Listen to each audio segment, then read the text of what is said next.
Теперь я научу вас отбивать ритм. Некоторые уже знают. Так, Илья, попробуй сам. Попробуй отбить этот ритм. Вот, правильно. То есть та-та-та-та-та. Та-та-та-та-та. Сначала попробуйте отбивать этот ритм ложками. Давайте, попробуйте.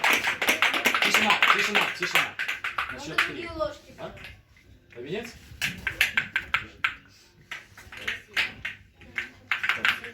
Давайте попробуем. На счет 3. Раз, два, три.